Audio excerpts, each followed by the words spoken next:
आज के इस वीडियो में हम क्या करने वाले हैं, 60 मिनट्स में कंप्लीट पॉलिटिकल साइंस को कवर करने वाले हैं, सिर्फ 60 मिनट्स। तो एंड तक इस वीडियो को देखना और पूरी पॉलिटिकल साइंस आपकी जो है कंप्लीट हो जाएगी। तो स्टार्ट करते हैं। देखो, challenges of the nation building में हमें जो है 3 इंपॉर्टेंट चैलेंजेस हमने इस चैप्टर में पढ़े हैं।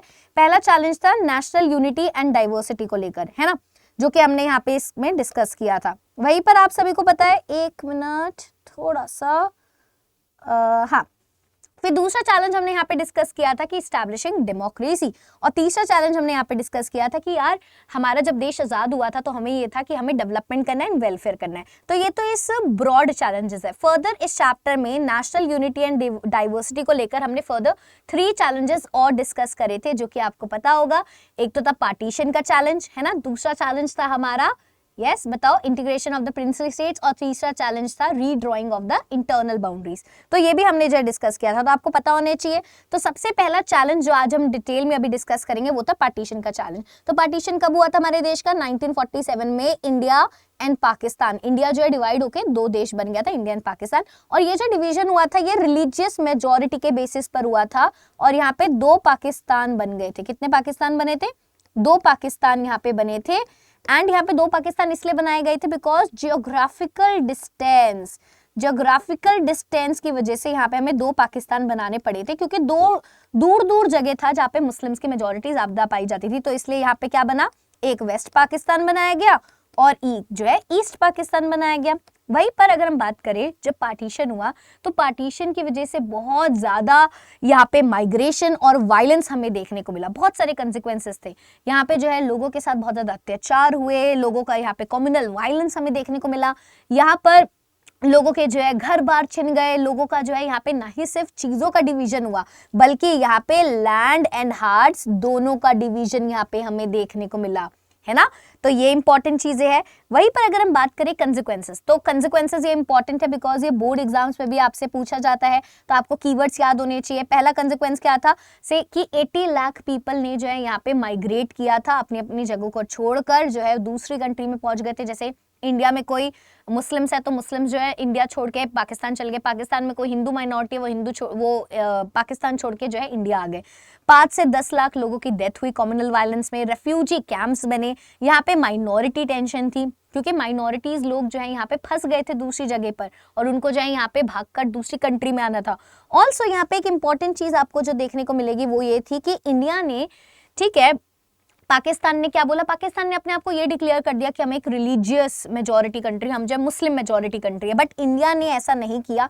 इंडिया ने बोला नहीं भाई, हम तो सेक्युलर ही रहेंगे, हम एक सेक्युलर ही रहेंगे। हम इंडिया में ऐसे धर्म के नाम पर, सेक्युलर मतलब होता है कि हम धर्म के नाम पर हमारे यहाँ पर कोई यहाँ पर डिस्क्रिमिनेशन नहीं होगा, सबको इक्वल सिटीजनशिप मिलेगी, चाहे वो हिंदू हो चाहे वो मुस्लिम्स हो, ठीक है। उसके बाद हमने यहाँ पे क्या देखने को मिला, जो हमारा दूसरा चैलेंज था, that was integration of the princely states.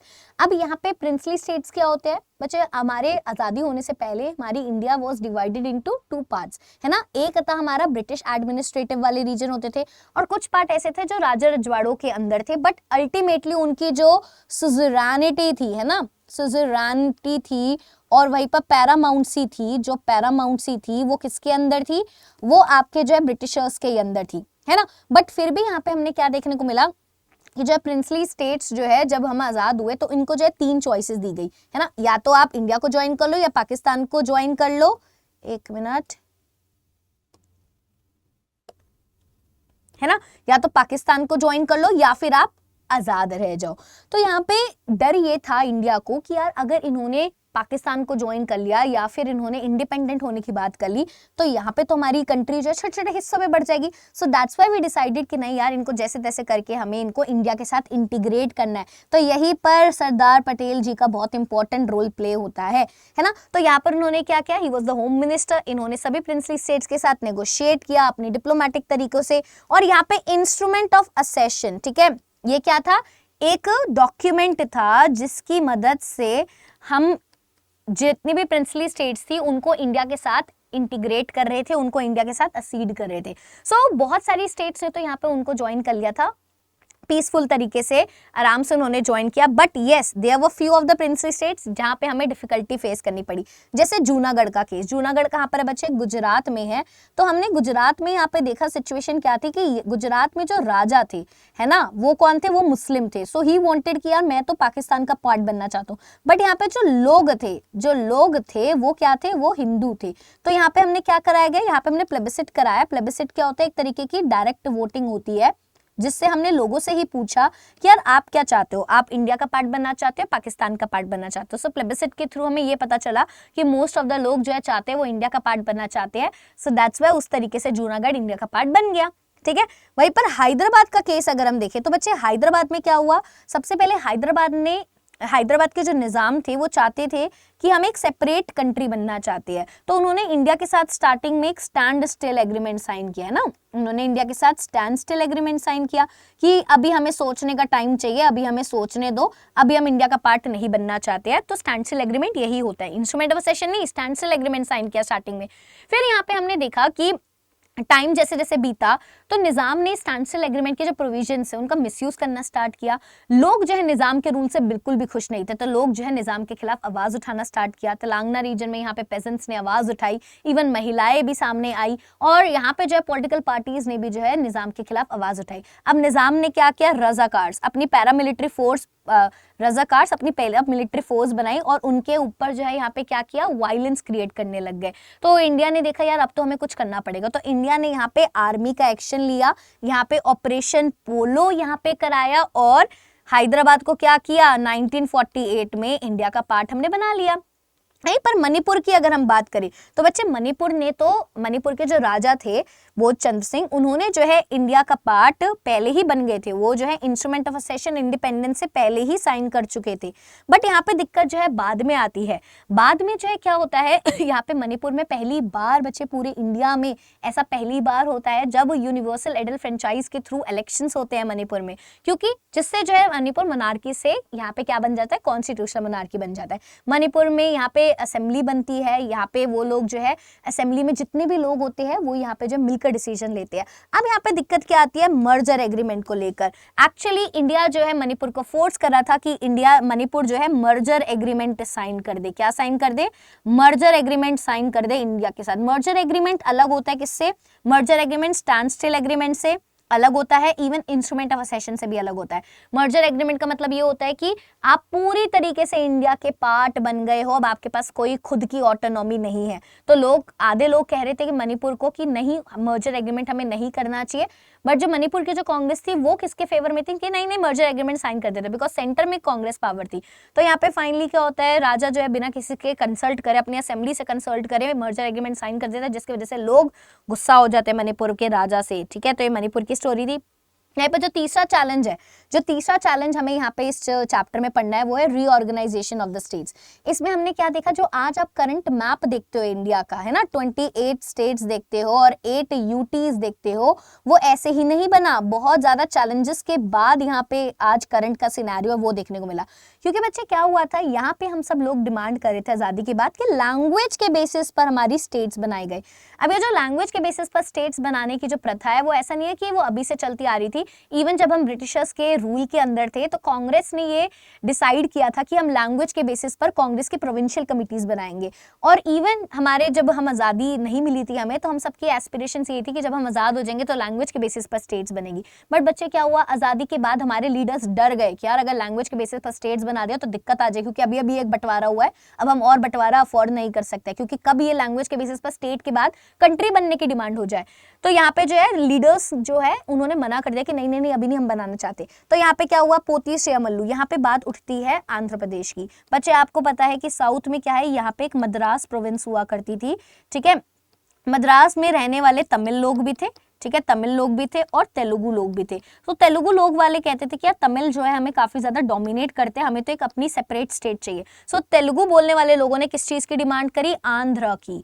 ठीक है, आंध्र रीजन की डिमांड करी, विशाल आंध्रा मूवमेंट जिसको बोलते हैं। और यहाँ पे पोती श्रीरामल्लू जी ने बहुत इंपॉर्टेंट रोल प्ले किया है ना। ये यहाँ पे इन्होंने यहाँ पे आप देखोगे ये जो गांधी जी के फॉलोअर थे, इन्होंने क्या किया, फास्टिंग मेथड यूज करके डिमांड उठाई, बट अनफॉर्चुनेटली इनकी डेथ हो जाती है। और उसके बाद ये जो इनकी डिमांड थी आंध्र की, वे और ज्यादा स्ट्रिक्ट हो जाती है। और अब क्या होता है, पूरी सरकार के ऊपर प्रेशर आता है कि आंध्रा हमें दो, हमारे इतने इंपॉर्टेंट लीडर की डेथ हो गई है। ठीक है, सो फाइनली क्या होता है बच्चे, आंध्र प्रदेश को जो है बनाया जाता है, यहाँ पे अनाउंसमेंट कर दिया जाता है दिसंबर में कि यस आंध्र प्रदेश बनेगी। सो आंध्र प्रदेश 1953 में बन जाती है। अनाउंसमेंट 1952 में होती है, आंध्र प्रदेश बनकर तैयार जो है यहाँ पर 1953 में होती है। अब उसके बाद बाकी स्टेट्स भी यहाँ पे डिमांड उठाने लग जाते हैं कि भाई हमें भी बनाओ, हमें बनाओ, हमें भी जो है लैंग्वेज के बेसिस पर क्या बनना है, स्टेट बनाना है।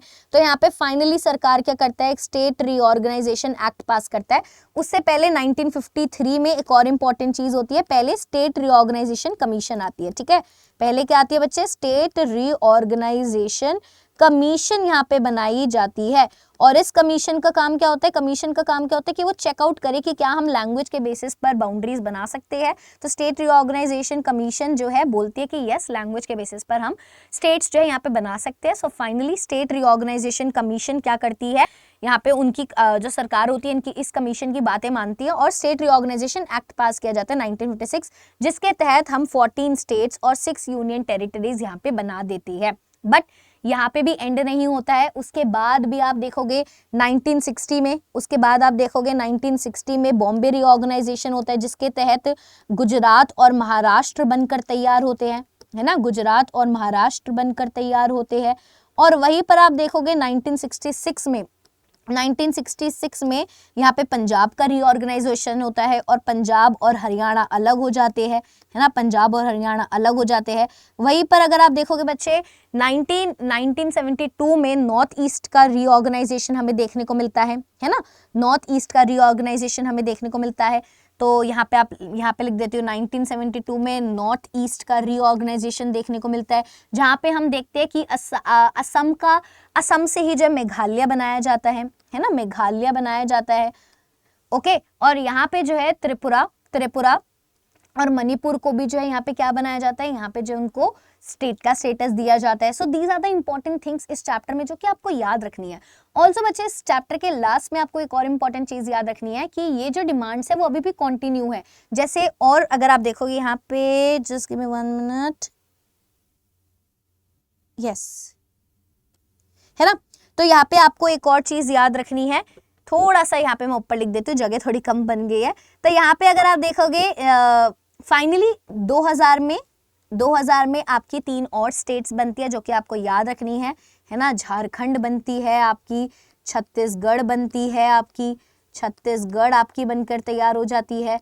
ऑल्सो बच्चे आपका उत्तराखंड बन के तैयार हो जाता है। ऑल्सो अगर आप देखोगे 2014 में आपका तेलंगाना बन जाता है, आपका तेलंगाना बन जाता है।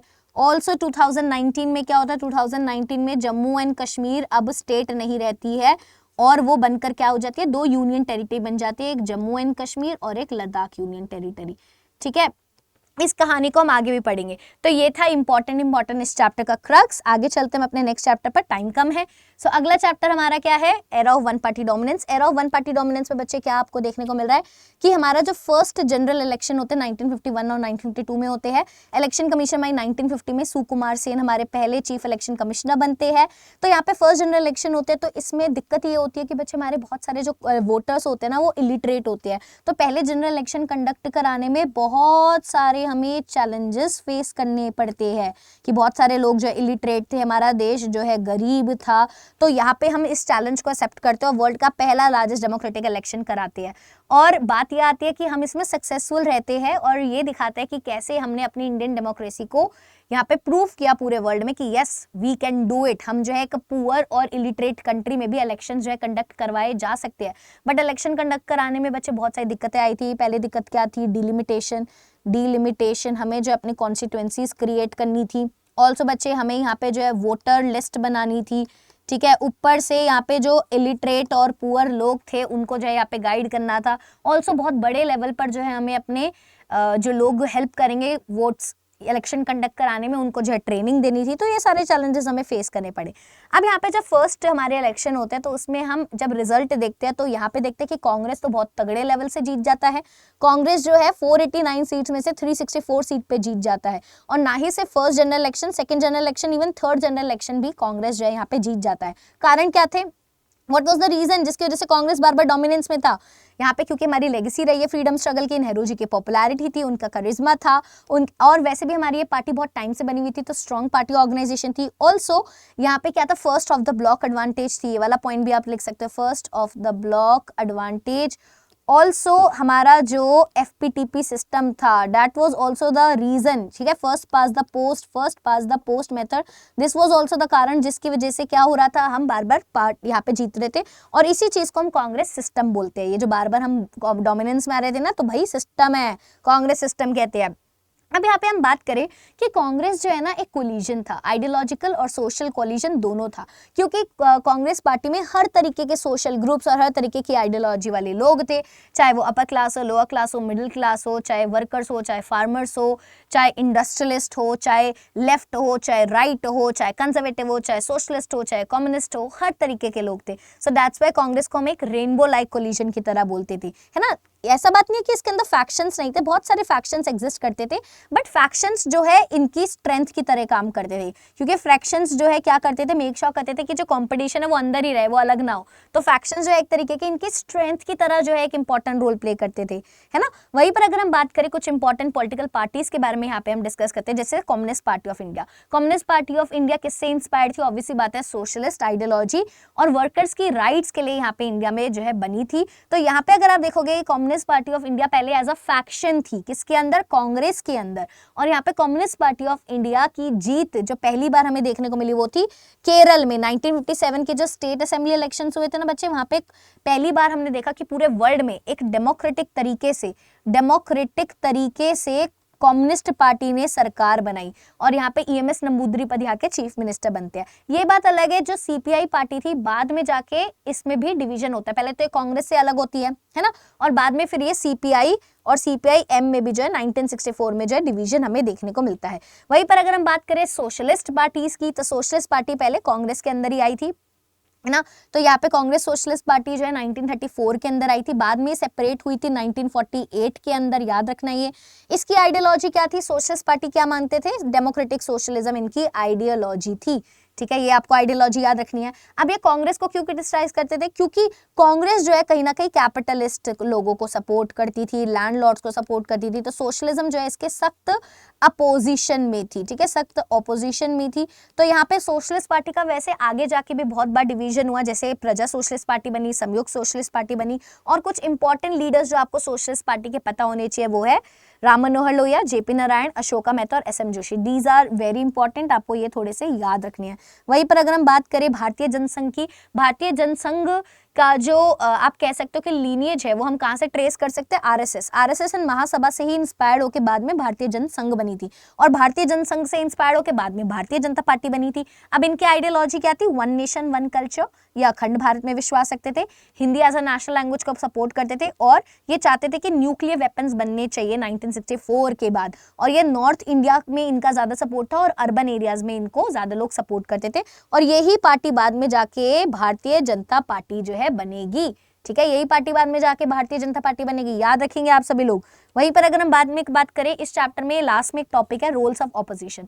ऑपोजिशन पार्टीज क्यों इंपॉर्टेंट होती है बच्चे? ऑपोजिशन पार्टीज क्यों इंपॉर्टेंट होती है? क्योंकि वो सरकार को क्रिटिसाइज करने का इंपॉर्टेंट रोल प्ले करती है, डेमोक्रेसी को हेल्दी रखने में इंपॉर्टेंट रोल प्ले करती है, लोगों के इश्यूज को सामने लाती है, और फ्यूचर लीडर्स को रेडी करती है ना। और इससे डिक्टेटरशिप जैसी टेंडेंसीज भी हम अवॉइड कर सकते हैं, क्योंकि अगर ऑपोजिशन पार्टीज नहीं होंगी तो जो रूलिंग पार्टी है वो भैया वो सोचेगी कि सिर्फ मैं हूँ, डिक्टेटर बन जाएगी कब पता भी नहीं चलेगा। सो दैट्स व्हाई डिक्टेटरशिप टेंडेंसीज को यहाँ पे प्रिवेंट करने के लिए हमें ये चाहिए होता है।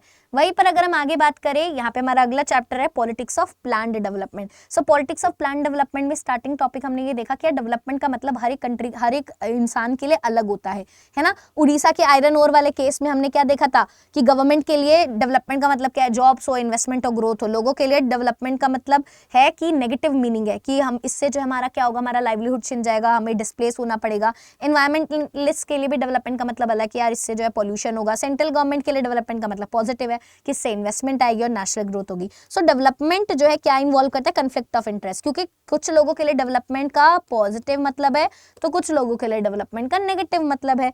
ठीक है, तो यही पर इस चैप्टर में हम क्या देते हैं कि आइडियाज ऑफ डेवलपमेंट को लेकर डिबेट छिड़ती है। बहुत सारे लोग बोलते हैं कि मॉडर्न मतलब क्या होता है, वेस्टर्न इंडस्ट्रियल कंट्रीज जैसा बन जाना।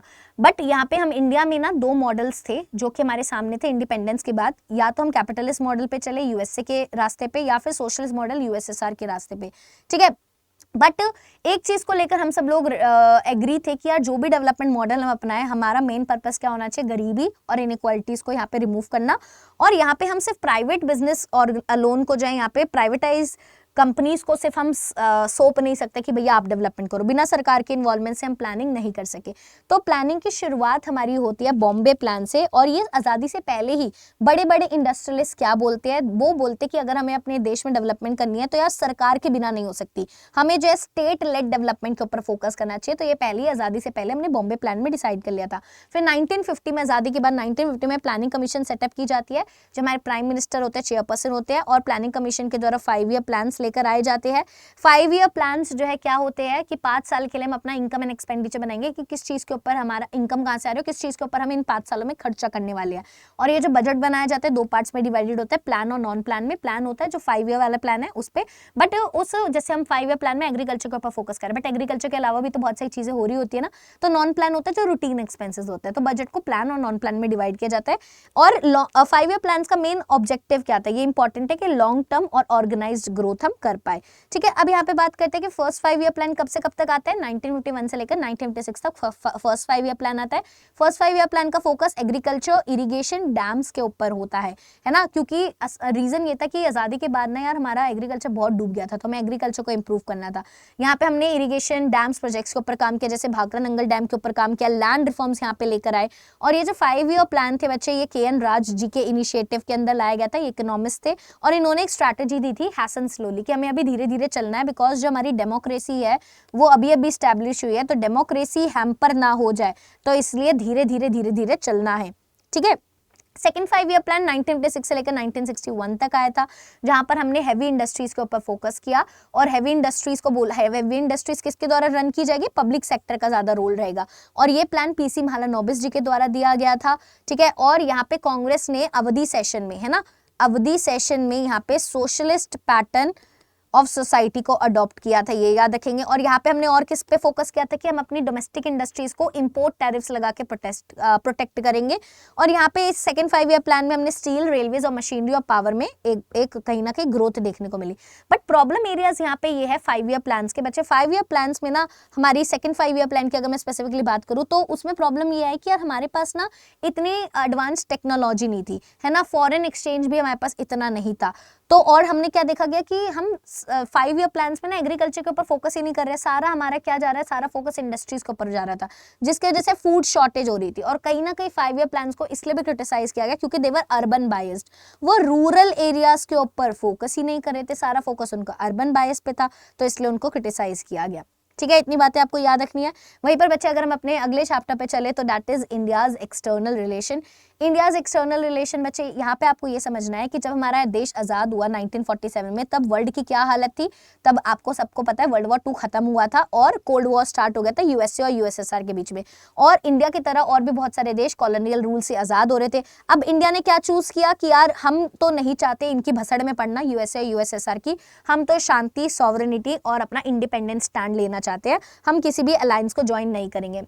हमारे इवन कॉन्स्टिट्यूशन में हमारी जो DPSP है आर्टिकल 51 वो भी इसी बारे में बोलता है कि हमारे इंटरनल रिलेशंस कैसे होने चाहिए, जो कि पीस को प्रमोट करे, फेयर रिलेशंस मेंटेन करे, इंटरनेशनल लॉ की रिस्पेक्ट करे, और जो डिस्प्यूट्स है वो रिजॉल्व हो पीसफुली, आर्बिट्रेशन, है ना, आर्बिट्रेशन के थ्रू हमारे डिस्प्यूट्स जो है रिजॉल्व हो। तो ये भी हमने डिस्कस किया था। वहीं पर अगर आप देखोगे इंडिया ने क्या अपनाया था, इंडिया ने नॉन अलाइनमेंट की पॉलिसी अपनाई थी। नॉन अलाइनमेंट मतलब क्या होता है, क्या पावरफुल देश ना मिलिट्री ब्लॉक्स बना रहे थे, नेटो एंड वार्सो पैक्ट। हमने बोला कि भैया हमें इन दोनों में से किसी का पार्ट नहीं बनना, हम तो यहाँ पर नॉन अलाइंड रहेंगे, ना इसका पार्ट बनेंगे ना इसका पार्ट बनेंगे, हम तो भैया सीधा चलेंगे और मेक श्योर करेंगे कि इन दोनों के बीच में बल्कि बैलेंस आउट कर सके, ठीक है। इसका ऑब्जेक्टिव क्यों हम नॉन अलाइनमेंट लेकर आना चाहते थे, क्योंकि हमें अपनी सॉवरेनिटी प्यारी थी, अभी अभी तो आजाद हुए, अब अपनी कमान हम किसी और को थमाना नहीं चाहते थे, हम अपने हाथ में रखना चाहते थे, और हमें कोई वॉर का प्रेशर नहीं चाहिए था, हमें अपनी डेवलपमेंट के ऊपर फोकस करना था। तो इन तीनों चीजों के ऑब्जेक्टिव्स की वजह से हमने नॉन अलाइनमेंट को यहाँ पे अपनाया था, है ना। वहीं पर नॉन अलाइनमेंट के लीडर कौन थे, India was one of the leader. यहाँ पे इंडिया क्या करता है, यहाँ पे एशियन रिलेशन मीट कराते हैं 1947 में, बैंडुंग कॉन्फ्रेंस कराता है 1955 में इंडोनेशिया में। नाम जो बन जाता है, नाम कहाँ पे फाउंड होता है बच्चे, नाम ना इसी में नॉन अलाइंड मूवमेंट कहाँ पे फाउंड होती है, बैंडुंग कॉन्फ्रेंस में। अक्सर बच्चे कंफ्यूज हो जाते हैं। और नाम समिट जो पहली होती है वो बेलग्राडे में होती है 1961 में। और कौन कौन से लीडर्स थे जो कि नाम के फाउंडेशन में इंपॉर्टेंट है, नासर इजिप्ट से, यूगोस्लाविया इंडोनेशिया से, या आपको जो है याद रखना है, ये सारे इंपॉर्टेंट लोग थे, और घना से भी थे, ठीक है। ये 5 कंट्री थी जो कि नाम के फाउंडेशन में इंपॉर्टेंट है। वहीं पर अगर हम बात करें नेहरू जी का रोल क्या रहा है इंडिया के एक्सटर्नल रिलेशन में, बच्चे नेहरू जी जो है क्या रहे हैं, प्राइम मिनिस्टर भी थे, फॉरेन मिनिस्टर भी थे। तो नेहरू जी के की ऑब्जेक्टिव्स क्या थे, नेहरू जी के 3 मेन ऑब्जेक्टिव्स थे, याद रखने आपको, 3 ऑब्जेक्टिव्स थे नेहरू जी के इंटरनल मतलब एक्सटर्नल पॉलिसी के, कि एक्सटर्नल पॉलिसी ऐसी हो कि सॉवरेनिटी मेंटेन रहे, टेरिटोरियल इंटीग्रिटी रहे, और रैपिड इकोनॉमिक डेवलपमेंट हो, ठीक है। ऑल्सो नॉन अलाइनमेंट और पीस डिप्लोमेसी उन्होंने मानी। इवन यूएन के जितने भी मिशन होते थे, यहाँ पे हम अपने पीस ट्रूप्स हमेशा भेजते रहते थे। वहीं पर अगर हम बात करें एफ्रो एशियन यूनिटी की, तो यहाँ पे हमने इंडोनेशिया के फ्रीडम स्ट्रगल में हमेशा सपोर्ट किया, है ना। हमने यहाँ पे जो है अपार्थाइड को भी अपोज किया, हमने यहाँ पे डीकोलोनाइजेशन को भी सपोर्ट किया। इंडिया जो है कहीं ना कहीं एक लीडर की तरह इमर्ज करा रहा था। वहीं पर अगर मैं इंडिया और चाइना के रिश्तों के बारे में बात करूँ, तो स्टार्टिंग में तो हमारी फ्रेंडशिप थी, पंचशील एग्रीमेंट था 1954 में, हिंदी चीनी भाई भाई। बट बाद में तिब्बत इशू को लेकर यहाँ पे इंडिया और चाइना की लड़ाई हो गई, चाइना जो है तिब्बत को ऑक्यूपाई कर लेता है, दलाई लामा इंडिया में आते हैं 1959 में। चाइना जो सस्पेक्ट करता है कि यार इंडिया की इन्वॉल्वमेंट रही है इसमें, और चाइना और इंडिया के रिश्ते खराब हो जाते हैं। ऊपर से क्या होता है, हमारे अरुणाचल प्रदेश जिसको आप नेफा बोलते हो, और अक्साई चिन वाले रीजन को लेकर यहाँ पे लड़ाई हो जाती है। अब एक साइड पे तो हमारे क्या है तिब्बत का इशू, और एक साइड पे अक्साई चिन एंड नेवा।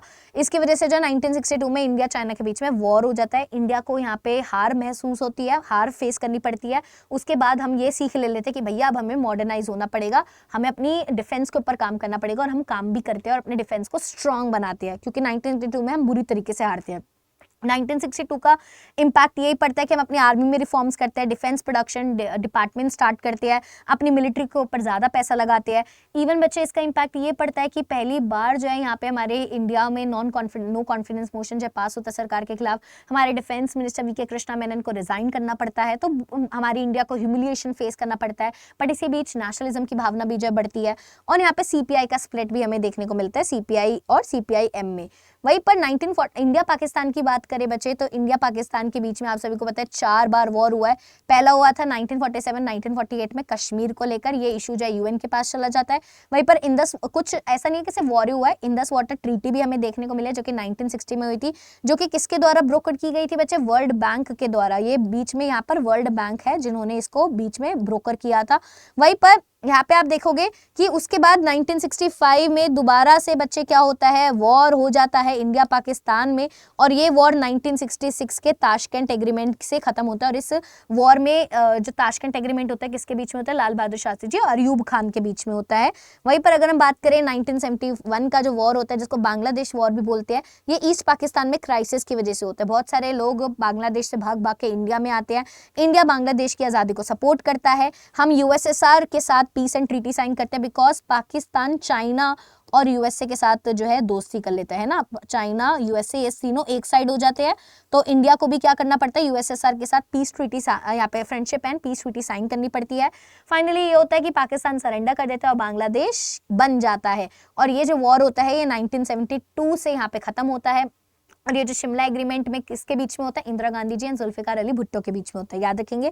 वहीं पर अगर हम बात करें इंडिया की न्यूक्लियर पॉलिसी, इंडिया की न्यूक्लियर पॉलिसी बच्चे पीसफुल एटॉमिक एनर्जी रही है ना। हम जो एनपीटी को हमने हमेशा अपोज किया। एनपीटी क्या होता है, न्यूक्लियर नॉन प्रोलिफरेशन ट्रीटी। हमारा पहला न्यूक्लियर टेस्ट 1974 को हुआ था, जिसको हम पीसफुल न्यूक्लियर एक्सप्लोजन भी बोलते हैं। और हमारी बात की पॉलिसी क्या रही है, no later first use and minimum deterrence. हम कभी भी पहला अटैक नहीं करेंगे, बट अगर हमारे पर कोई अटैक करेगा तो हम पीछे नहीं उठेंगे, हम उसको भी जो है मुंह तोड़ जवाब देंगे, ठीक है। तो ये हमारी पॉलिसी रही है। वहीं पर 1990 के बाद बच्चे हमारी थोड़ी सी चीजें जो है चेंज हुई है। कोल्ड वॉर क्योंकि खत्म हो गया था, अब हमने जो है यूएस, रशिया और चाइना के साथ रिश्ते इंप्रूव करे और हमारा फोकस जो है इकोनॉमी, ट्रेड और स्ट्रैटेजीज के ऊपर फोकस हो गया। वहीं पर अगर हम बात करें हमारा अगला चैप्टर है challenges to and the restoration of the Congress system. तो यहाँ पे आप देखोगे इस चैप्टर में स्टार्टिंग जो है हमारी किससे होती है, नेहरू जी से होती है। नेहरू जी यहाँ पे क्या थे, नेहरू जी की डेथ हो गई थी, नेहरू जी की डेथ 1964 में होती है। उसके बाद के कामराज सबको बुलाते हैं और बोलते कि चलो अब बताओ किसको प्राइम मिनिस्टर बनाना चाहिए। लाल बहादुर शास्त्री जी को यहाँ पे अनएनिमस चॉइस माना जाता है, मतलब सब लोग एग्री करते हैं। उनकी इमेज बहुत ज्यादा ऑनेस्ट, सिंपल, एक अच्छे लीडर की थी। और बट जब वो प्राइम मिनिस्टर बने तो बच्चे उनके टाइम पीरियड में बहुत सारे चैलेंजेस चल रहे थे, फूड क्राइसिस चल रहा था, ड्रॉट, प्राइस राइज, और 1965 का इंडो पाकिस्तान वॉर भी उन्हीं के टाइम पे हुआ था। उनके द्वारा एक स्लोगन दिया गया था, जय जवान जय किसान। और उनकी डेथ हुई थी ताशकंद एग्रीमेंट जब वो साइन करने गए थे, जब वो अयूब खान के साथ, है ना, 1965 का वॉर जब खत्म हुआ तो उसके बाद 1966 में गए थे। अब उनकी डेथ हो जाती है कंट्रोवर्शियल कंडीशन में। उसके बाद अब कौन प्राइम मिनिस्टर बनेगा, तो इंदिरा गांधी जी 1966 में प्राइम मिनिस्टर बनती है। बट इधर यहाँ पे कंसेंसस नहीं था कि सब लोग एग्री नहीं थे कि इंदिरा गांधी जी को बनाना चाहिए। कुछ लोग चाहते मोरारजी देसाई बन जाए, बट यहाँ पर जो सिंडिकेट था, सिंडिकेट ने क्या किया, यहाँ पे सिंडिकेट ने ये सोचा कि इंदिरा गांधी जी अरे इतनी एक्सपीरियंस नहीं है, इनको बना देते हैं, ठीक है। तो इंदिरा गांधी जी को यहाँ पे प्राइम मिनिस्टर बनाया गया, है ना। तो स्टार्टिंग में तो वो उन्हीं के ऊपर डिपेंडेंट थी, है ना। और इस टाइम पीरियड में बच्चे हमने क्या देखने को मिला, 1966 के टाइम पे इकोनॉमिक क्राइसिस में थी, पॉलिटिक्स में बहुत ज्यादा अनसर्टेनिटी थी, नॉन कांग्रेसिज्म की आइडियोलॉजी भी यहाँ पर बढ़ चढ़ कर आ रही थी, ठीक है। वहीं पर इंदिरा गांधी जी भी कोशिश कर रही थी कि यार मुझे सिंडिकेट से आजाद होना है, मैं इनके साथ नहीं रह सकती। अब 1967 के इलेक्शंस होते हैं इसी सब बीच में, और ये इलेक्शंस को हम पॉलिटिकल अर्थक्वेक बोलते हैं, बिकॉज यहाँ पर पहली बार अब हम देखेंगे कि जो हमारी कांग्रेस पार्टी है वो डोमिनेंस में नहीं आ पाएगी और सबसे लोएस्ट टैली हमें यहाँ पे देखने को मिलेगा। मतलब जैसे तैसे मेजोरिटी में तो आ गई, but it was the weakest majority. Most of the cabinets जो थे वो हार गए जो पहले हुआ करते थे। और यहाँ पे हम 7 स्टेट्स में, है ना, 7 स्टेट्स में यहाँ पे अपनी पावर हार जाते हैं, और टोटल 2 स्टेट्स में डिफेक्शन की वजह से हार जाते हैं, तो टोटल 9 स्टेट्स में हमें दिक्कत आती है। यहाँ पे पहली बार हम देखते हैं कि कोई regional party, that was DMK Tamil Nadu में क्या बनाती है, पहली रीजनल पार्टी जो सरकार बनाती है। और यहाँ पे आप देखोगे ऑपोजिशन गवर्नमेंट कहाँ कहाँ पे बनती है, UP, Bihar, Punjab, Haryana, MP, West Bengal, Orissa, Kerala में यहाँ पे क्या बनती है बच्चे, यहाँ पे जो कांग्रेस है वो मेजोरिटी में नहीं आ पाती है। और कहीं ना कहीं आप कह सकते हो 1967 में 1 पार्टी डोमिनेंस का एंड देखने को मिलता है, ठीक है। फिर उसके बाद सिचुएशन क्या आती है बच्चे, 1969 में अब कांग्रेस का स्प्लिट होगा। कांग्रेस का स्प्लिट क्यों होता है, क्योंकि बच्चे इंदिरा और सिंडिकेट के बीच में लड़ाई हो जाती है। और यहाँ पे ये लड़ाई क्या होती है, एक आइडियोलॉजिकल लड़ाई होती है, बिकॉज इंदिरा गांधी जी बोलते हैं कि यार मैं ना लेफ्ट लीनिंग पॉलिसीज फॉलो करना चाहती हूँ। बैंक को नेशनलाइज किया उन्होंने, इंश्योरेंस को नेशनलाइज किया, urban property and income ceiling लगाई, पब्लिक डिस्ट्रीब्यूशन, लैंड रिफॉर्म्स करे, मतलब कहीं ना कहीं उन्होंने गरीबों, प्रो पुअर इमेज अपनी तैयार करी। बट यहाँ पे अभी स्प्लिट नहीं होता है, स्प्लिट होता है प्रेसिडेंशियल इलेक्शन की वजह से। यहाँ पे क्या होता है, 1969 में जो हमारे प्रेसिडेंट होते हैं जाकिर हुसैन, उनकी जो है यहाँ पे डेथ हो जाती है, उनकी गद्दी खाली हो गई। अब इस गद्दी को भरना था, तो सिंडिकेट ने क्या किया, अपने ऑफिशियल कैंडिडेट किसको चूज किया, एन संजीवा रेड्डी। वेयरएज इंदिरा गांधी जी ने बोला कि यार एन संजीवा रेड्डी को मत बनाओ, ये मेरे पुराने से ओपोनेंट रहे हैं, मैं इनके साथ कंफर्टेबल नहीं हूँ। इंदिरा गांधी जी ने फिर यहाँ पे वीवी गिरी को सपोर्ट किया, जो कि वाइस प्रेसिडेंट थे। तो इंदिरा गांधी जी ने बोला आप ऐसा करो, वाइस प्रेसिडेंट से इस्तीफा दो, आप प्रेसिडेंट के इलेक्शन में खड़े हो। तो यहाँ पे ये दोनों खड़े होते हैं इलेक्शन में, और इंदिरा गांधी जी सबको क्या बोलती है कि सब लोग अपने दिल की सुनना, कंसाइंस वोट देना, और निकल कर क्या आता है कि सब लोग वीवी गिरी को वोट देते हैं। जो ऑफिशियल कैंडिडेट थे कांग्रेस के उनको वोट नहीं देते, बल्कि यहाँ पे जो है ये कांग्रेस के जो प्रेसिडेंट थे सिंजलिंगप्पा, तो उन्होंने क्या किया था, यहाँ पे उनको बोला भी था कि सब लोगों को क्या करना है, विप इशू किया था कि सब लोगों को यहाँ पे एन संजीवा रेड्डी को वोट करना है, बट उन्होंने नहीं सुनी, यहाँ पे कंसाइंस वोट दिया और वीवी गिरी यहाँ पे जीत जाते हैं। और फाइनली यहाँ पे वीवी जो यहाँ पे कांग्रेस पार्टी होती है, जो कांग्रेस जो प्रेसिडेंट होती है, तो वो क्या कर देते हैं, इंदिरा गांधी जी को यहाँ पे निकाल देते हैं, और कांग्रेस ओ जो है पुरानी पार्टी रह जाती है। इंदिरा गांधी जी बोलते हैं ओके मैं अपनी नई पॉलिटिकल पार्टी बना लूंगी, और वो अपनी नई पॉलिटिकल पार्टी कौन सी बनाती है, Congress R, that was also known as Indira Gandhi requisitionist. अब आगे हम क्या देखते हैं, 1971 के इलेक्शंस होते हैं जिसको हम गरीबी हटाओ बोलते हैं, ठीक है। यहाँ पे जो है 1971 के इलेक्शन होते हैं जहाँ पे गरीबी हटाओ के स्लोगन के दम पर इंदिरा गांधी जी जीतती है। क्योंकि बच्चे अब क्या हुआ था, यहाँ पे वैसे तो इलेक्शन 1972 में होने थे 1967 के बाद, बट इंदिरा गांधी जी बड़ा स्मार्ट प्ले करते हैं, 1970 में लोकसभा को डिसॉल्व कर देती है और फ्रेश इलेक्शंस यहाँ पे डिक्लेयर करती है, तो 1971 के इलेक्शन होने थे। अब यहाँ पे जो सारे ऑपोजिशन के लोग होते हैं वो क्या करते हैं, ग्रैंड अलायंस बनाते हैं, जितनी भी नॉन कांग्रेस पार्टी थी और नॉन कम्युनिस्ट पार्टी थी, ठीक है, non Congress plus non communist यहाँ पर क्या बनाते हैं, एक ग्रैंड अलायंस बनाते हैं और यहाँ पे एक स्लोगन दिया जाता है इंदिरा हटाओ। वेयर एज इंदिरा गांधी जी इन सब चीजों को इग्नोर करके काम पे लग जाती है और गरीबी हटाओ के दम पर जो है लोगों को अट्रैक्ट करती है और गरीबों के लिए काम करना स्टार्ट करती है और जिससे वो उनका वोट बैंक बने, वो पुअर, दलित, आदिवासी, लैंडलेस, विमेन, यूथ, इन सबके ऊपर फोकस करती है और रिजल्ट क्या आता है, कांग्रेस आर भैया इतने मेजॉरिटी तरीके से यहाँ पे जीतती है और कांग्रेस ओ की हो जाती है, टाई टाई फिश, ठीक है। तो यहाँ पे अब हमने क्या देखा कि 1971 के बाद जो कांग्रेस आई वो रिस्टोर्ड तो हुई, बट कहीं ना कहीं कांग्रेस का सिस्टम रिस्टोर्ड हुआ। बट अगर मैं कांग्रेस पार्टी की बात करूं तो वो तो री इन्वेंटेड पार्टी थी, ठीक है, बिकॉज इंदिरा गांधी जी ने पुरानी पार्टी को थोड़ी यहाँ पे रिस्टोर, उन्होंने तो अपनी नई कांग्रेस आर पार्टी बनाई और ये जो नई पार्टी थी ना इसको डोमिनेंस तो मिल गई, बट कहीं ना कहीं ये जो नई कांग्रेस आर पार्टी थी वो ज्यादा सेंट्रलाइज्ड और लीडर सेंट्रिक थी, उसकी ऑर्गेनाइजेशन भी कुछ खास स्ट्रांग नहीं थी, वीक थी और internal factions Indira Gandhi ji allow नहीं करती थी, बोलती थी भैया मेरी बात है, मैं यही चलेगा, जो मैं बोल रही हूँ वही चलेगा। तो कहीं ना कहीं सपोर्ट यहाँ पे किस पे शिफ्ट हुआ, पुअर एंड मार्जिनलाइज्ड ग्रुप्स के ऊपर उनका जो है फोकस यहाँ पे देखने को मिला। अब हम आते हैं अपने अगले चैप्टर के ऊपर, मजा आ रहा है ना बच्चे, क्लियर हो रही है सारी चीजें। सो यहाँ पे हम बात करते हैं द क्राइसिस और डेमोक्रेटिक ऑर्डर वाले चैप्टर के ऊपर। इसमें हम बात करेंगे कि 1971 से लेकर 1975 में ऐसा क्या हुआ कि इमरजेंसी की सिचुएशन होगी, तो बैकग्राउंड प्रिपेयर करते हैं। तो बच्चे सबसे पहले तो यहाँ पे क्या था, इकोनॉमिक क्राइसिस हमें देखने को मिला, बांग्लादेश वॉर हुआ था, बहुत सारे रेफ्यूजीज हमारे इंडिया में आ गए थे, यूएस ने हमें एड देना बंद कर दिया था, ऑयल प्राइस यहाँ पे बहुत ज्यादा बढ़ गया था, इन्फ्लेशन बहुत ज्यादा देखने को मिली, अनएम्प्लॉयमेंट बढ़ गई थी, food shortage, drought, government employees की सैलरीज को फ्रोज कर दिया गया था, जिसकी वजह से सब लोग ना खुश थे एंड ये एक कारण बनेगा इमरजेंसी का।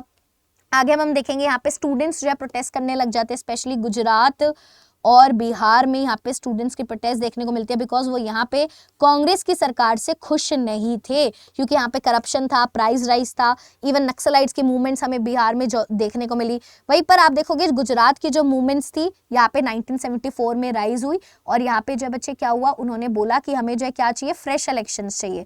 तो गुजरात में बच्चे क्या कराया जाता है, फ्रेश इलेक्शंस करवा दिए जाते हैं और गुजरात की सिचुएशन को कंट्रोल कर लिया जाता है ना, और कांग्रेस हार जाती है।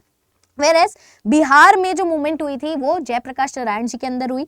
जयप्रकाश नारायण जी ने बोला क्या, देखो मैं कहता हूं कि ये जो मूवमेंट मैं करूंगा वो नॉन वायलेंट होनी चाहिए, ठीक है, नॉन वायलेंट होनी चाहिए और ये हम बिहार तक रिस्ट्रिक्टेड नहीं रहेंगे, हम नेशन वाइड प्रोटेस्ट और सत्याग्रह करेंगे। उन्होंने यहाँ पे टोटल रेवोल्यूशन का नारा दिया था और जेपी जो है कहीं ना कहीं इंदिरा गांधी जी के ऑपोजिशन के सिंबल यहाँ पे बन गए थे। वहीं पर अगर हम बात करें यहाँ पे इसी टाइम पीरियड में रेलवे स्ट्राइक हो रही थी 1974 में, जो कि जॉर्ज फर्नांडिस के द्वारा हो रही थी। अब ये ऐसी स्ट्राइक थी जो पूरी इंडिया में हमें देखने को मिली, जिसकी वजह से बच्चे पूरी इंडिया जो है पैरालाइज हो गई थी, बिकॉज उस टाइम पे क्या होता था, पूरी सारी चीजें जो रेलवे की मदद से ही चलती थी, पूरा इकोनॉमी रुक गई थी क्योंकि कोई भी सामान यहाँ से वहां नहीं जा पा रहा था। तो यहाँ पे गवर्नमेंट के जो लीडर्स थे उनको अरेस्ट किया, गवर्नमेंट ने जो है उन लीडर्स को जो है यहाँ पे अरेस्ट किया।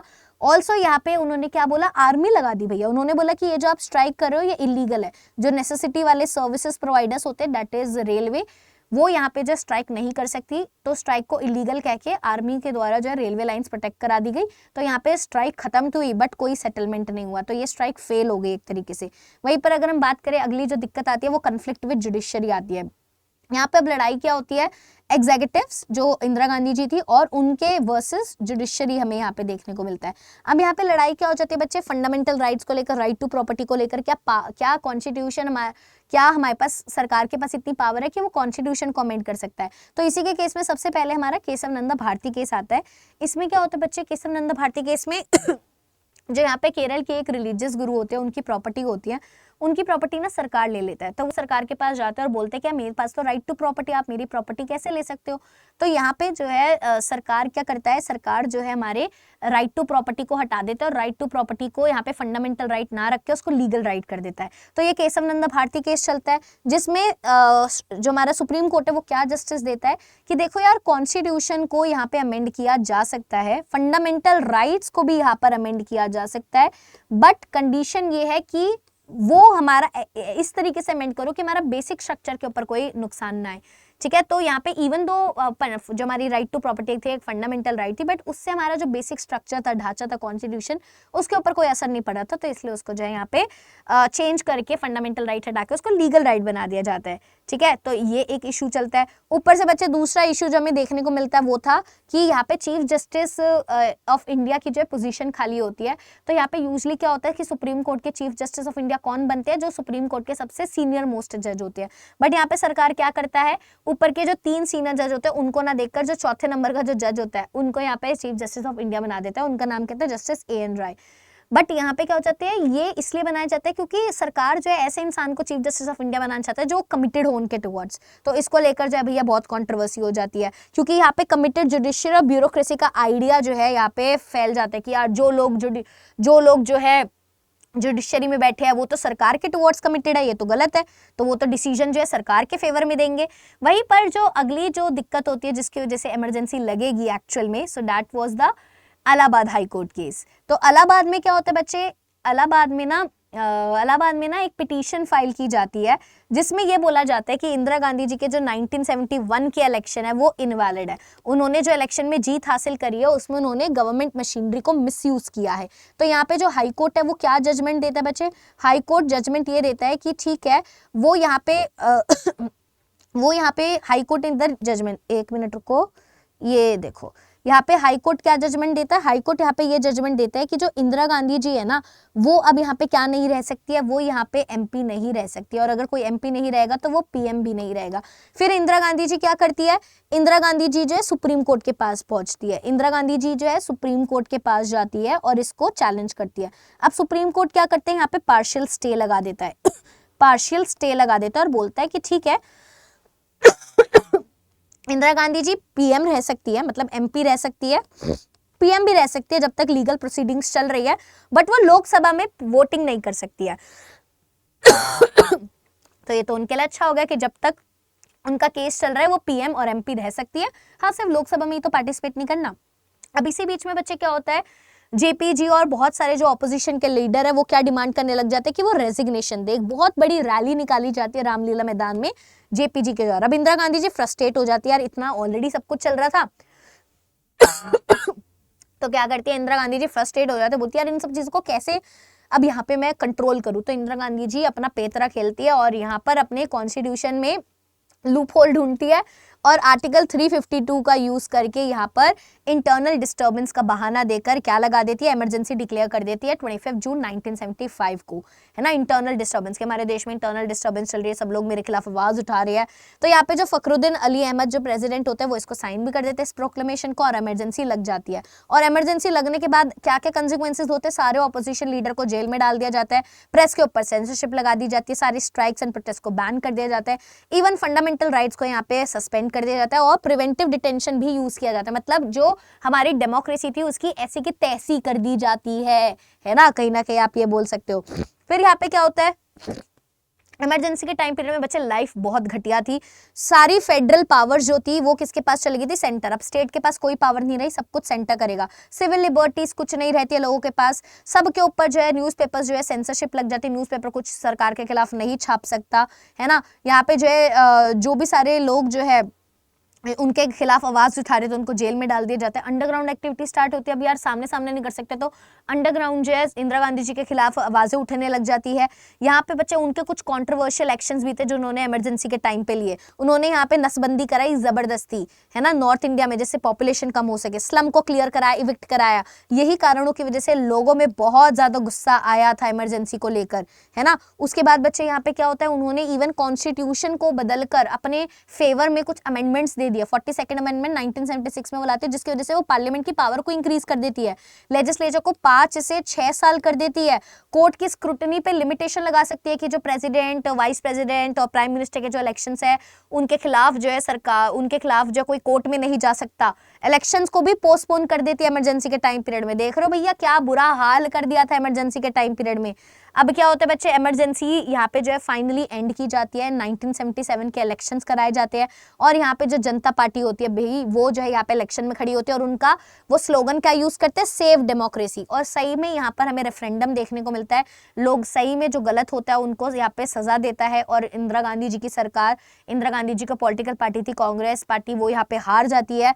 ठीक है, पहली बार ऐसा होता है कि कांग्रेस पार्टी हारी है और पहली बार एक नॉन कांग्रेस पार्टी सरकार में आती है। इंदिरा गांधी जी और संजय गांधी जी जिस कॉन्स्टिट्यूएंसी से खड़े होते हैं वो भी यहाँ पे हार जाती है ना। अब यहाँ पे आप देखोगे अब जनता पार्टी के सरवाइव कर पाएगी बच्चे, जनता पार्टी भी कुछ खास कुछ अच्छी नहीं थी, उसके अंदर भी बहुत सारे इंटरनल कन्फ्लिक्ट्स थे जिसकी वजह से यहाँ पे 1980 में वो स्प्लिट हो जाती है और 1980 में दोबारा से क्या होता है, इलेक्शंस होते हैं और कांग्रेस पार्टी दोबारा से यहाँ पर पावर में आती है। तो भैया ये थी स्टोरी हमारी इस चैप्टर की। अब हम चलते हैं रीजनल एस्पिरेशंस वाले चैप्टर के ऊपर। तो बच्चे रीजनल एस्पिरेशंस वाले चैप्टर में सबसे पहले जम्मू एंड कश्मीर का इशू देख लेते हैं। जम्मू एंड कश्मीर बच्चे एक प्रिंसली स्टेट हुआ करती थी 1947 में। यहाँ पे महाराजा जो थे यहाँ के वो नहीं ज्वाइन करना, वो जो है यहाँ पे इंडिया पाकिस्तान को नहीं ज्वाइन करना चाहते थे, वो अलग से कश्मीर चाहते थे। बट 1947 में क्या होता है, ट्राइबल इन्वेजन होता है पाकिस्तान से। अब यहाँ पे पाकिस्तान से इन्वेजन होता है तो ये महाराज जी जो है इंडिया को फोन करते हैं, बोलते हैं कि भैया मेरी हेल्प करो, तो वो हम जो है इंडिया के साथ इंस्ट्रूमेंट ऑफ असेशन साइन कर लेते हैं और इंडिया आर्मी जो सपोर्ट करती है। बट जब तक इंडिया पहुंचती है कुछ एरिया जो है कश्मीर का पाकिस्तान ऑक्यूपाई कर लेता है। अब यहाँ पे जो है इंडिया कश्मीर मतलब कश्मीर इंडिया का पार्ट बनती है तो उनको आर्टिकल 370 के अंदर कुछ स्पेशल ऑटोनॉमी देती है। ठीक है, अब यहाँ पे अगर आप देखोगे वैसे तो यूएन भी इंटरवीन करता है इस इशू को सॉल्व करने के लिए, यूएन 3 स्टेप सॉल्यूशन देता है यहाँ पे सॉल्व करने के लिए, बट वो सॉल्यूशन सॉल्व नहीं होता। पहले तो वो पाकिस्तान को बोलते हैं कि यार अपनी आर्मी आप हटा लो, बट कश्मीर जब पाकिस्तान अपनी आर्मी नहीं हटाता फिर बोलता है कि अगर पाकिस्तान अपनी आर्मी हटाएगा तो इंडिया अपनी आर्मी हटाएगी, बट पाकिस्तान नहीं हटाता तो इंडिया भी नहीं हटाती। अब ये दोनों स्टेप्स होंगे तो प्लेबिसेट होगा, बट ये दोनों स्टेप नहीं होते तो प्लेबिसेट भी नहीं हो पाता है, तो प्लेबिसेट भी नहीं हो पाता।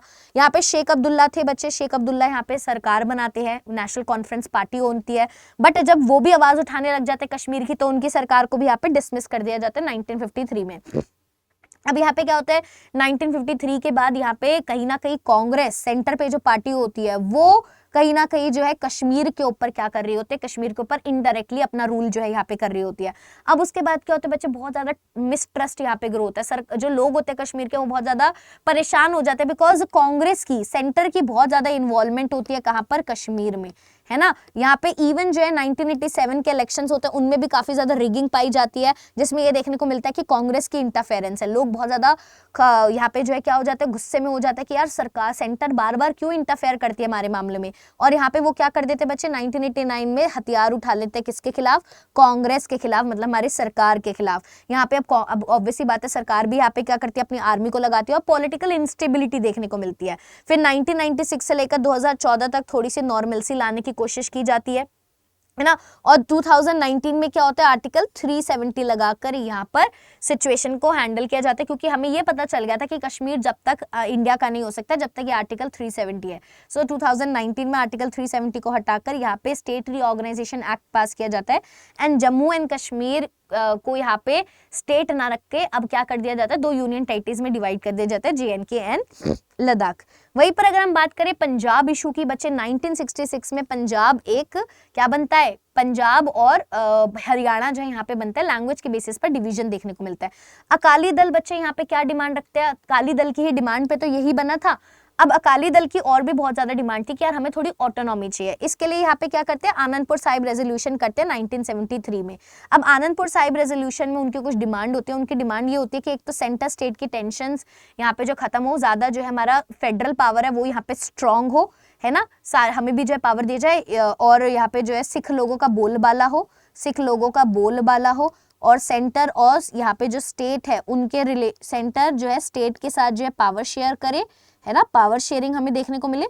तो कहीं ना कहीं आप देखोगे कि Anandpur Sahib resolution was not asking about separate Punjab, बच्चे ये याद रखना, इसमें सेपरेट पंजाब की बात नहीं हुई थी। ठीक है, अब यहाँ पे क्या होता है, ये जो आनंदपुर साहिब रेजोल्यूशन की बट जो ये सारी डिमांड्स भी थी ना, तो सब लोग सिख लोग इससे खुश नहीं थे, सब लोगों को इसकी टोन पसंद नहीं आई थी कि यार ये टोन कुछ ज्यादा ही थोड़ी सी एक्सट्रीमिस्ट की साइड में जा रही है। कहीं ना कहीं क्या हो जाता है, एक्सट्रीमिस्ट जो अकाली दल के जो अंदर एक्सट्रीमिस्ट लीडर होते हैं ना, अब वो हो जाता है कि यार हमें तो हमारी अब ना बहुत हो चुका, हमें सेपरेट पंजाब चाहिए हमें सेपरेट पंजाब चाहिए, हमें खालिस्तान चाहिए। अब वो डिमांड इतनी हो जाती है कि ये जो हथियार उठा लेते हैं, मिलिटेंट्स बन गए, हथियार उठा लिए तो गोल्डन टेम्पल को ऑक्यूपाई कर लेते हैं। 1984 में क्या होता है, गोल्डन टेम्पल के अंदर मिलिटेंट्स को फ्लश आउट करने के लिए इंदिरा गांधी जी के द्वारा ऑपरेशन ब्लू स्टार स्टार्ट किया जाता है। यहाँ पे सिख यहाँ पे ऑपरेशन ब्लू स्टार जब स्टार्ट किया जाता है तो बहुत यहाँ पे क्या होता है, गोल्डन टेम्पल डिस्ट्रॉय हो जाता है। तो यहाँ पे सिख लोगों को लगता है कि यार हमारे साथ तो ये बहुत ज्यादा गलत हो रहा है ना। सिख यहाँ पे जो है बहुत ज्यादा अपने आप को एलिनेटेड फील करते हैं। तो वो क्या करते हैं कि हम इंदिरा गांधी जी से बदला लेंगे, बिकॉज इनकी वजह से जो हमारे सिख धर्म के ऊपर जो आज चाहिए, तो यहाँ पे इंदिरा गांधी जी के सिख बॉडीगार्ड्स होते हैं वो उनको असैसिनेट कर देते हैं। फिर इंदिरा गांधी जी की डेथ का बदला लेने के लिए यहाँ पे राइट्स उठते हैं, है ना। दिल्ली और एडजॉइनिंग वाले एरियाज में एंटी सिख राइट्स हमें देखने को मिलते हैं। यहाँ पे पंजाब अकॉर्ड देखने को मिलता है 1985 में, है ना। फिर फाइनली जो है थोड़ी सी बातचीत करने की हम कोशिश करते हैं कि यहाँ पे जो है चलो राजीव गांधी जी और लोंगोवाल के बीच में थोड़ा सा यहाँ पे हम कोशिश करते हैं कि यार एक पीस अकॉर्ड हो पाए। बट दोबारा से यहाँ पे क्या हो जाते हैं, दोबारा से इंसर्जेंसी स्टार्ट हो जाती है। फिर हम जो है काउंटर इंसर्जेंसी भी देखने को मिलती है। फिर धीरे धीरे 1990s के बाद सिचुएशन नॉर्मल होने लगती है, नॉर्मल इलेक्शंस होते हैं और चीज जो है दोबारा नॉर्मल पीस जो है यहाँ पे वापस आता है, ठीक है। वहीं पर अगर हम नॉर्थ ईस्ट की बात करें बच्चे, तो नॉर्थ ईस्ट में आपको ये चीज समझने की जरूरत है कि नॉर्थ ईस्ट में भी लोगों की रीजनल एस्पिरेशन थी। जैसे असम की बात करें तो बच्चे असम जो था ना, असम में असम लोग भी, एसमीज लोग भी थे, नॉन एसमीज लोग भी थे। तो जो नॉन एसमीज लोग थे ना, उनको ऐसा लगता था कि ये जो असम है उनके ऊपर क्या करता है, डोमिनेटिंग रोल प्ले करता है। तो सो दे वांटेड कि यार हमें असम से अलग होना है। तो यहाँ पे ट्राइबल आइडेंटिटी कंसर्न, क्योंकि उनको ये था कि यार हमारा अपना कल्चर है, असमिस कल्चर नहीं है हमारा, हमें जो है सेपरेट एडमिनिस्ट्रेशन चाहिए। तो यही सारी चीजें देखकर हमने देखा कि नागालैंड अलग स्टेट बनेगा, मेघालय अलग होगा, मिजोरम अलग बनेगा, अरुणाचल अलग बनेगा, ठीक है। तो इनको 6 शेड्यूल के अंदर भी जो बच्चे ऑटोनॉमी दी जाती है। वहीं पर अगर मैं पर्टिकुलरली मिजोरम की बात करूं कि मिजोरम की लड़ाई कैसे हुई, मिजोरम अलग कैसे हुआ, तो एक्चुअली में क्या हुआ था, 1959 में ग्रेट फेमाइन आया था और असम की सरकार ने इसको कंट्रोल नहीं कर पाया। तो यहाँ पे जो लाल देंगा थे उनको ये बहुत ज्यादा गुस्सा आया, उनको ये था कि यार अब हम असम के साथ नहीं रहेंगे, हमें अलग होना है। तो यहाँ पे उन्होंने मिजो नेशनल फ्रंट सरकार बनाई। 1966 में MNF ने यहाँ पे क्या किया, आर्म्ड स्ट्रगल स्टार्ट किया कि हमें आजाद होना है। उन्होंने गरीला वॉर किया, सब पाकिस्तान से सपोर्ट लिया, ईस्ट पाकिस्तान में अपना बेस बनाया। इवन जो है इनकी चीजों को रोकने के लिए सरकार को बच्चे क्या करना पड़ा, सिक्योरिटी फोर्सेज का भी यूज करना पड़ा, एयरफोर्स का यूज करना पड़ा। अब इसी बीच में क्या होता है बच्चे, जो कॉमन लोग होते हैं वो सफर करते हैं। 20 साल तक चीजें चली। उसके बाद जो है क्या होता है, दोनों साइड्स को रियलाइज होता है कि यार कोई भी नहीं जीत रहा है, हमें इसको अंत करना चाहिए। और यहाँ पे लाल देंगा जो एग्जाइल से वापस आते हैं और नेगोशिएशन स्टार्ट करते हैं। फाइनली 1986 में लाल देंगा और राजीव गांधी जी के बीच में पीस अकॉर्ड साइन होता है और मिजोरम को क्या मिल जाता है, यहाँ पे फुल स्टेटहुड यहाँ पे मिल जाता है। और MNF जो है अलग होने की डिमांड को छोड़ देते हैं और लाल देंगा यहाँ पे चीफ मिनिस्टर बन जाते हैं और मिजोरम की स्टोरी जो है यहाँ पे पीसफुली खत्म हो जाती है। वहीं पर अगर हम बात करें नागालैंड की स्टोरी, नागालैंड भी अलग होने की डिमांड करता है। यहाँ पे अलग होने की डिमांड कौन उठाता है, AZ फिजो, नागालैंड नेशनल काउंसिल बनाई जाती है NNC की, है ना। और 1951 में फिजो जो है यहाँ पे क्या डिक्लेयर करते हैं, नागा इंडिपेंडेंस की, हमें आजाद होना भैया, हमें नहीं रहना तुम्हारे साथ। यहाँ पे क्या होता है बच्चे, ये लोग हथियार उठा लेते हैं। गवर्नमेंट यहाँ पे क्या करता है, नेगोशिएशन करने की कोशिश करता है कि यार कुछ तो बात मान लो, बट देवर लाइक नहीं नहीं नहीं, हमें तो नागालैंड अलग ही करना है, ठीक है। बट कुछ अदर रेबल ग्रुप्स होते हैं, वो क्या रेबल ग्रुप्स होते हैं, वो बोलते हैं कि हमें सेटलमेंट नहीं करना। बट कुछ लोग एग्री करते हैं कि नहीं यार बैठ के बात करते हैं। तो यहाँ पे कुछ लोग बैठ के बात करते हैं और नागालैंड को अलग से स्टेट बनाया जाता है। बट कुछ लोग अभी भी खुश नहीं है कि नागालैंड को सिर्फ स्टेट क्यों बनाया गया, अलग क्यों नहीं किया गया। तो अभी भी क्या हो जाए, फाइनल सॉल्यूशन नागालैंड का अभी भी पेंडिंग है। वहीं पर असम में बच्चे एंटी आउटसाइडर मूवमेंट भी हमें देखने को मिलती है। इस मूवमेंट में हम क्या देखने को मिलते हैं कि यार नॉर्थ ईस्ट में ना बहुत सारे लार्ज स्केल माइग्रेशन हुआ था। तो जो वहाँ के ऑलरेडी लोकल लोग थे ना, उनको इससे प्रॉब्लम थी कि यार ये बाहर से लोग आने लग जाएंगे तो हमारे पास क्या बचेगा, हमारे पास लैंड नहीं बचेगा, हमें जॉब से मिलेगी, हमारी पॉलिटिकल पावर रिड्यूस हो जाएगी। तो उनको ऐसा लगा था हम अपने ही देश में माइनॉरिटी बन जाएंगे। तो यहाँ पे असमिस ने क्या किया, आउटसाइडर्स और फॉरेनर्स के अगेंस्ट आवाज उठानी स्टार्ट करी। 1979 से लेकर 1985 तक ये स्ट्रगल चलता है। एक मूवमेंट लीड की जाती है बाई आसू के द्वारा और यहाँ पे डिमांड की जाती है कि हम जितने भी इलीगल माइग्रेंट्स हैं उनको डिटेक्ट करके डिपोर्ट किया जाए। सो फाइनली बच्चे राजीव गांधी जी यहाँ पे भी एक इंपॉर्टेंट रोल प्ले करते हैं और यहाँ पे जो है चीजों को सॉल्व करने की कोशिश करते हैं। तो यहाँ पे बहुत ज्यादा ऐसी आराम से नहीं होता यार, एजिटेशन होता है, स्ट्राइक होता है, वायलेंस होता है। सेंट्रल गवर्नमेंट यहाँ पे नेगोशिएट करता है राजीव गांधी जी और फाइनली 1985 में असम अकॉर्ड साइन होता है और यहाँ पे जो भी फॉरेनर्स बांग्लादेश वॉर 1971 के बाद आए थे उनको आइडेंटिफाई करके डिपोर्ट किया जाता है। आसू जो है यहाँ पे असोम गण परिषद बनता है और वो यहाँ पे सरकार भी बनाता है। ऐसी बात नहीं है कि जो आउटसाइडर्स का इशू है पूरी तरीके से सॉल्व हो गया, अभी भी बच्चे ये इशू अनसॉल्व है, बिकॉज अभी भी नॉर्थ ईस्ट वाले रीजन में आउटसाइडर्स बाहर से आते रहते हैं। ठीक है, अगर मैं सिक्किम की बात करूं, सिक्किम इंडिया के साथ कैसे मर्ज हुआ बच्चे, पहले सिक्किम ना इंडिया का प्रोटेक्टोरेट था, पूरी तरीके से पार्ट नहीं था। तो यहाँ पे जो राजा था है ना, मोनार्च, यहाँ पे क्या करता था, इंटरनल एडमिनिस्ट्रेशन कंट्रोल करता था। अब जो यहाँ पे चोग्याल था वो लेप्चा भूटिया कम्युनिटी से बिलोंग करता था, जो कि एक माइनॉरिटी कम्युनिटी थी, और सिक्किम में जो मेजोरिटी लोग थे वो नेपाली थे। बट जो चोग्याल था ना वो इनकी साइड ज्यादा लेता था और नेपाली लोगों को यहाँ पे क्या करता था, आइसोलेट करता था, जिसकी वजह से नेपाली लोगों ने बोला कि हमें तो डेमोक्रेसी चाहिए, हमें राजा के रूल के अंदर नहीं रहता। ठीक है, तो चोग्याल यहाँ पे क्यों क्या करता था, सिर्फ लेप्चा भूटिया को प्रोटेक्ट करने की कोशिश करता था। तो डेमोक्रेटिक मूवमेंट यहाँ पे और ग्रो होती है, डेमोक्रेसी की डिमांड होती है, सरकार इंडिया भी सपोर्ट करते कि ठीक है अगर आप इंडिया का पार्ट बनना चाहते हो व्हाई नॉट, हम भी आपकी हेल्प करते हैं। 1974 में बच्चे क्या हो जाता है, चोग्याल को यहाँ पे झुकना पड़ता है, इलेक्शंस भी कंडक्ट करवाने पड़ते हैं लोकल, यहाँ पे उनकी पहली असेंबली इलेक्शन बनती है, सिक्किम कांग्रेस यहाँ पे जीत जाती है। अब ये जो असेंबली होती है वो क्या डिमांड करती है कि हमें तो इंडिया का पार्ट बनना है। तो 1975 में बच्चे एक रेजोल्यूशन होता है जिसमें हम क्या बोलते हैं कि हमारी जो है ये ड्रीम है, हमारी रेजोल्यूशन, हमारी एस्पिरेशन है कि हम इंडिया के साथ पूरी तरीके से मर्ज होना चाहते हैं। अब फिर इसके बाद क्या किया जाता है, रेफरेंडम कराया जाता है कि लोगों से तो पूछ लो सिक्किम के कि वो बनना चाहते हैं पार्ट या नहीं।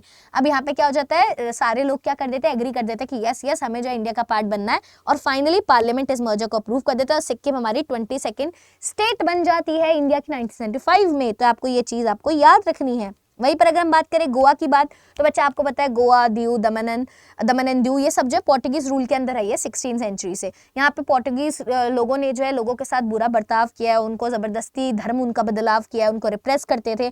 अब 1947 के बाद इंडिया ने पोर्टुगीज को बोला कि भैया हट जाओ, बट वो हटे नहीं। पोर्टुगीज ने यहाँ पे मना कर दिया। गोवा में बहुत ज्यादा मूवमेंट हुई, लोगों ने आवाज उठाई पोर्टुगीज रूल के खिलाफ। फाइनली 1961 में इंडियन आर्मी जो है मजबूर हो जाती है कि भैया अब इनको जो है लातों के भूत बातों से नहीं मानते, अब लात ही मारनी पड़ेगी। सो यहाँ पे इस टेरिटरीज को आजाद कराया जाता है। गोवा, दीव एंड दमन जो है यहाँ पे यूनियन टेरिटरी बन जाती है। अब यहाँ पे डिबेट छिड़ती है कि क्या गोवा को महाराष्ट्र के साथ मर्ज कर देना चाहिए।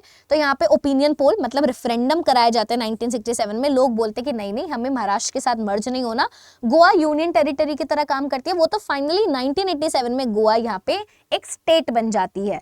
ठीक है बच्चे, इतनी बातें समझ आई। सो फाइनली हमारा एक और chapter recent developments in Indian politics, इसको भी कर लेते हैं बच्चे। इस चैप्टर में हमने 5 मेजर डेवलपमेंट्स के बारे में बात करी। एक तो 1989 में कांग्रेस हार जाता है और कोलिजन एरा हमारा यहाँ पे स्टार्ट होता है ना, कोई एक मेजोरिटी पार्टी अब सरकार नहीं बना पा रही थी, कोलिजन एरा स्टार्ट होता है। और यहाँ पे हम 1990 का मंडल इशू ओबीसी रिजर्वेशन के बारे में बात करेंगे। 1991 में इकोनॉमिक रिफॉर्म्स आई, एलपीजी पॉलिसी आई, उसके बारे में बात करेंगे। अयोध्या एंड राम जन्मभूमि ने किस तरीके से हमारी पॉलिटिक्स शेप किया, हिंदुत्व की आइडियोलॉजी, धर्म कैसे इन्वॉल्व हुआ हमारे पॉलिटिक्स में, वो बात करेंगे। 1991 में राजीव गांधी जी को असैसिनेट कर दिया गया था और नरसिम्हा राव यहाँ पे प्राइम मिनिस्टर बने थे। ठीक है, तो सबसे पहली बात हमने क्या देखा, वही वाला 1989 में बच्चे किसी भी पार्टी को मेजोरिटी नहीं मिलती है। यहाँ पे क्या बनती है, कोलिजन सरकार, नेशनल फ्रंट गवर्नमेंट बनती है, जिसको बाहर से कौन सपोर्ट करा था, बीजेपी और लेफ्ट। यहाँ पे कांग्रेस लार्जेस्ट पार्टी तो थी बच्चे, यहाँ पे कांग्रेस को सबसे ज्यादा मिले थे, लार्जेस्ट थी, बट मेजोरिटी क्लियर नहीं कर पाई थी। तो कांग्रेस बोलती है कि मैं ऑपोजिशन में बैठूंगा, मैं ऑपोजिशन में बैठूंगा। ठीक है, तो यहाँ पे क्या हो जाती है, कोलिशन गवर्नमेंट यहाँ पे नॉर्मल हो जाती है 1989 के बाद। 1991 में दोबारा से कांग्रेस सरकार आती है पावर में, वो अपना टर्म भी कंप्लीट करती है, बट कहीं ना कहीं कोलिशन पार्टी जो है स्टार्ट हो जाती है 1989 में। फिर ये क्या हुआ, ये तो मैम डिक्लाइन हो गया कांग्रेस का। तो यस बच्चे, कांग्रेस का डिक्लाइन देखने को मिलता है। अब कोई भी सिंगल पार्टी को, ऐसा नहीं है कि कांग्रेस को कोई सिंगल पार्टी रिप्लेस करती है, कोई भी सिंगल पार्टी मेजोरिटी में नहीं आ पा रही थी। तो कहीं ना कहीं यहाँ पर अब मल्टी पार्टी सिस्टम का स्टार्ट हमें देखने को मिलता है। रीजनल पार्टीज यहाँ पे इंपॉर्टेंट हो जाती है, ये 2 पॉइंट्स इंपॉर्टेंट है। वहीं पर अब हम देखते हैं 1996 में यूनाइटेड फ्रंट गवर्नमेंट पावर में आती है, जिसको अब कांग्रेस सपोर्ट कर रहा था। पहले बीजेपी सपोर्ट कर रहा था नेशनल फ्रंट को, यहाँ पे यूनाइटेड फ्रंट को कांग्रेस सपोर्ट कर रहा है। अब धीरे धीरे क्या होता है बच्चे, बीजेपी हिंदुत्व अपनी आइडियोलॉजी के साथ थोड़े फेमस होने लग जाता है। 1998 में सरकार बनाता है जो चल नहीं पाती है ना, गिर जाती है अटल बिहारी वाजपेयी जी के अंदर। 1999 में सरकार बनाता है, वो चल जाती है ना। और यहाँ पे जो है प्राइम मिनिस्टर कौन बनता है, अटल बिहारी वाजपेयी जी। और यहाँ पे जो सरकार बनती है वो एनडीए की बनती है, अलायंस बनता है, नेशनल डेमोक्रेटिक अलायंस। तो कहीं ना कहीं कोलिजन किसके बेसिस पर था, पावर शेयरिंग के बेसिस पे था। आइडियोलॉजी चाहे इवन अलग भी है, कोलिजन में भैया एक दूसरे को काम चलाना पड़ता ही है। अब वहीं पर इसी टाइम पीरियड में बच्चे ओबीसी पॉलिटिक्स हमें देखने को मिली, मंडल कमीशन, क्योंकि यहाँ पे बच्चे क्या हुआ था नेशनल फ्रंट गवर्नमेंट ने मंडल कमीशन को इंप्लीमेंट किया था। मंडल कमीशन में क्या बात की गई थी?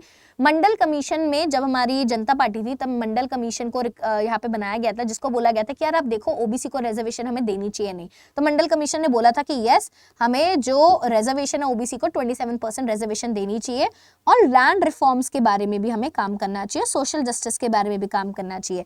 ठीक है, तो यहाँ पे इस चीज को लेकर भैया बहुत प्रोटेस्ट और डिबेट हुई कि क्यों देनी चाहिए रिजर्वेशन, बट धीरे धीरे जो है इंदिरा साहनी जी का केस हुआ और ये माना गया कि यस रिजर्वेशन हमें देनी चाहिए, बट उन ओबीसी को, those who actually deserve, OBC को भी क्रीमी लेयर और नॉन क्रीमी लेयर में डिवाइड कर दिया गया था। तो जो क्रीमी लेयर के ओबीसीज है उनको रिजर्वेशन नहीं मिलेगी, नॉन क्रीमी लेयर वालों को मिलेगी।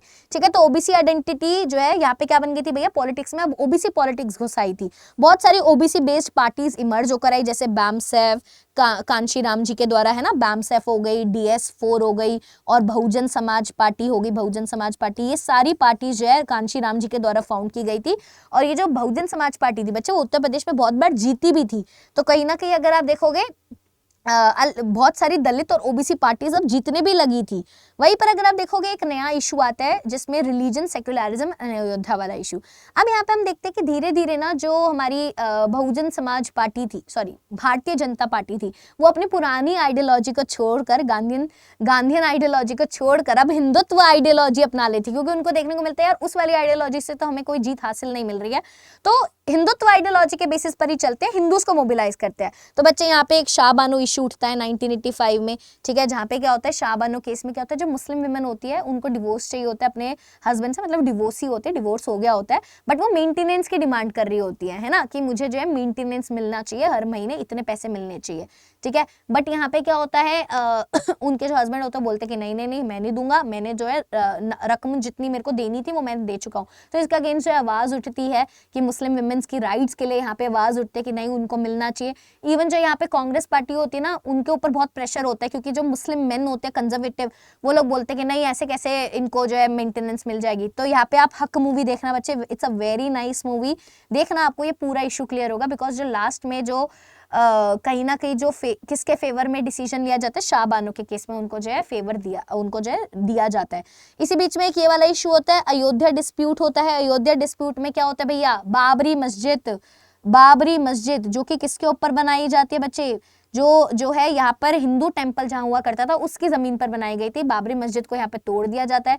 अब उस जमीन को लेकर भैया बहुत लंबा केस चलता है, जिसका फाइनली डिसीजन 2019 में सुनने को मिलता है सुप्रीम कोर्ट। और सुप्रीम कोर्ट क्या बोलती है, ये जो लैंड है ये राम टेम्पल को दिया जाएगा, यहाँ पे राम टेम्पल बनाया जाएगा, एक अलग से मस्जिद के लिए लैंड अलग से दिया जाएगा। तो कहीं ना कहीं ये जो डिस्प्यूट था वो यहाँ पे लॉ और डेमोक्रेसी के थ्रू सॉल्व किया जाता है। वहीं पर बच्चे अब इलेक्शन हम देखें 2004 से लेकर 2019 तक, यहाँ पे इलेक्शन होते हैं। 2004 में यूपीए जीतती है ना, 2009 में दोबारा यूपीए जीतती है। यहाँ पे 2014 में अब देखते हैं कि हम बीजेपी पार्टी यहाँ पे बच्चे नरेंद्र मोदी जी के नेतृत्व में सरकार बनाती है। 2019 में अगेन बीजेपी जीतती है लार्ज मेजोरिटी के साथ। 2024 में एनडीए का अलायंस जीतता है, बीजेपी अकेले मेजोरिटी नहीं लेकर आ पाती है। तो कहीं ना कहीं अगर आप देखोगे 1989 से लेकर 2014 तक एक कोलिजन का एरा रहा था। वो तो 2014 में यहाँ पर बीजेपी पार्टी मेजॉरिटी के साथ यहाँ पर बच्चे जीतती है। ठीक है, तो यहाँ पे अब हमें क्या सीखने को मिला पूरे चैप्टर में, कि कुछ चीजों को लेकर ना सब लोग एग्री कर गए थे कि यार कुछ चीजों को लेकर हम ना कंसेंसस में है।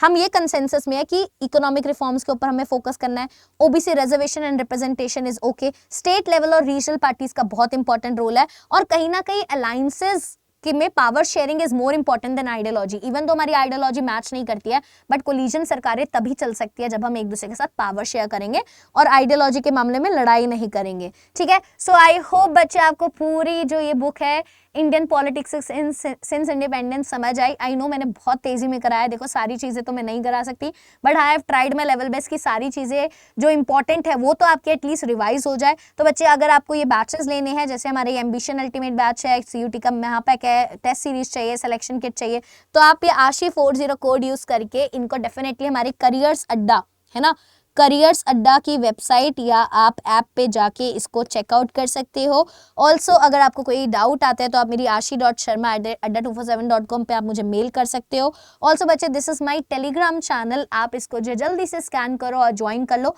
ऑल्सो मैं एक और इम्पॉर्टेंट चीज बोलना चाहूंगी, अगर आपको इसका पार्ट 2 चाहिए, अगर आपको ये पार्ट 1 अच्छा लगा, आपको कंटेम्प्रेरी वर्ल्ड पॉलिटिक्स का पार्ट 2 चाहिए, so do let me know in the comment section में जब आप लिखोगे तभी इसका पार्ट 2 भी मिलने वाला है। सो जल्दी से आप सब लोगों को कमेंट करना है, और आपको ये सेशन अच्छा लगा तो प्लीज लाइक करना है। मेरे को नीचे कमेंट में जरूर बताना कैसा लगा ये session. So thank you so much, tata take care, bye bye.